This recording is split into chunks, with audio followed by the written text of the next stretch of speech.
Shalom, selamat pagi saudara-saudara yang terkasih di dalam Tuhan Yesus Kristus. Selamat berjumpa kembali di dalam renungan pagi hari ini. Sebelum kita membaca dan merenungkan firman Tuhan, marilah kita bersama-sama mempersiapkan hati dan pikiran kita dan memohon tuntunan Roh Kudus. Mari kita berdoa. Kami bersyukur kepadamu Tuhan atas penyertaan-Mu dan pertolongan-Mu selama satu malam lamanya. Saat ini kami rindu mendengarkan firman-Mu. Buka hati dan pikiran kami Tuhan, oleh kuasa tuntunan Roh Kudus. Amin. Saudara-saudara dikasihi Tuhan, renungan firman Tuhan pada pagi hari ini terambil dari Lukas pasal 13 ayat 10 sampai 17. Begini firman Tuhan, saya akan membacakannya untuk kita semua. Pada suatu kali Yesus sedang mengajar dalam satu rumah ibadat pada hari Sabat. Di situ ada seorang perempuan yang telah 18 tahun dirasuk roh, sehingga ia sakit sampai bungkuk punggungnya dan tidak dapat berdiri lagi dengan tegak. Ketika Yesus melihat perempuan itu, ia memanggil dia dan berkata kepadanya, "Hai ibu, penyakitmu telah sembuh." Lalu ia meletakkan tangannya atas perempuan itu, dan seketika itu juga berdirilah perempuan itu dan memuliakan Allah. Tetapi kepala rumah ibadat gusar karena Yesus menyembuhkan orang pada hari Sabat. Lalu ia berkata kepada orang banyak, "Ada 6 hari untuk bekerja. Karena itu datanglah pada satu hari itu untuk disembuhkan dan jangan pada hari Sabat." Tetapi Tuhan menjawab dia katanya, "Hai orang-orang munafik, bukankah setiap orang di antaramu melepaskan lembunya atau keledainya pada hari Sabat dari kandangnya dan membawanya ke tempat minuman? Bukankah perempuan ini yang sudah 18 tahun diikat oleh iblis harus dilepaskan dari ikatannya itu karena ia adalah keturunan Abraham?" Dan waktu ia berkata demikian, semua lawannya merasa malu dan semua orang banyak bersuka cita karena segala perkara mulia yang telah dilakukannya.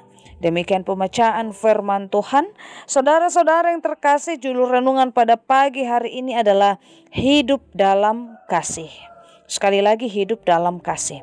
Saudara-saudara yang dikasihi Tuhan, di dalam Alkitab kita lihat begitu banyak dan berulang kali mengungkapkan tentang kedahsyatan dan keajaiban tanda-tanda dan mukjizat kesembuhan yang diadakan oleh Yesus dari hari ke hari. Yesus menyembuhkan orang sakit dan orang-orang yang dirasuk setan. Semuanya disembuhkannya dengan penuh kuasa yang ajaib dan mengherankan. Di satu pihak, pengadaan tanda-tanda dan mukjizat saat itu yang sungguh menimbulkan sukacita dan penguatan iman percaya orang banyak. Namun ada di pihak lain seperti orang-orang Farisi, kaum Saduki, para ahli Taurat, pengadaan tanda mukjizat oleh Yesus itu justru memunculkan keirian hati, kedengkian dan kebencian mereka kepada Yesus. Pada hari Sabat, Yesus mengajar dalam rumah ibadat dan pada saat yang bersamaan dia menyembuhkan seorang perempuan yang dirasuk setan selama 18 tahun sampai bungkuk pinggang. Perempuan tersebut tidak dapat berdiri dengan tegak. Yesus mengajar dan juga memberikan kebahagiaan dan kehidupan baru bagi mereka yang sudah lama merindukan suatu pembaharuan dalam hidup. Kerinduan seorang perempuan yang sakit selama 18 tahun akhirnya terwujudkan dengan kasih Yesus. Dia disembuhkan oleh Yesus. Walaupun di balik itu ada kepala rumah ibadat yang sangat gusar hatinya karena Yesus menyembuhkan perempuan itu pada hari Sabat. Oleh karena bagi mereka hari Sabat itu adalah hari Tuhan, hari untuk memuji dan memuliakan Tuhan, bukan untuk melakukan pekerjaan untuk menyembuhkan. Namun dengan bijak Yesus memberikan sanggahan atau jawaban kepada kepala rumah ibadat tersebut dengan memberikan perumpamaan bahwa mereka juga melepaskan lembu dan keledai pada hari Sabat dari kandang dan membawanya ke tempat minum. Dari jawaban tersebut membuat lawannya menjadi malu. Saudara-saudari dikasihi Tuhan, dua hal yang perlu kita petik dari firman Tuhan ini. Yang pertama adalah perempuan tersebut datang di hadapan Yesus walau dalam keadaan sakit. Hal ini memberikan pelajaran untuk kita bahwa dalam keadaan apapun, baik sehat maupun sakit, mari memberi diri dan menunjukkan diri di hadapan Tuhan. Jangan lari dari hadapan Tuhan. Tuhan selalu mengerti keadaan kita. Kalau kita sakit dan kita sangat rindu agar kita sembuh, mari berilah diri kepadanya. Dia pasti akan membuat sesuatu ke atas kita. Yang kedua, Yesus mengasihi semua orang, bukan berarti meniadakan hukum. Hal yang dibuat oleh Yesus hanya untuk menunjukkan bahwa Ia sangat ingin kesembuhan dan kebahagiaan didapatkan oleh orang-orang yang membutuhkannya. Di dalam konsep Yesus, kasih adalah prioritasnya. Dengan demikian juga saudara-saudara, setiap kita yang percaya kepada Yesus supaya selalu berbuat hal yang sama, yaitu menjadikan kasih Tuhan dan mengasihi sesama menjadi salah satu prioritas di dalam hidup. Demikian renungan pada pagi hari ini. Tuhan Yesus memberkati. Kita akan menutup renungan ini dalam doa. Tetapi jika saudara ingin didoakan secara khusus, bisa menghubungi email kami.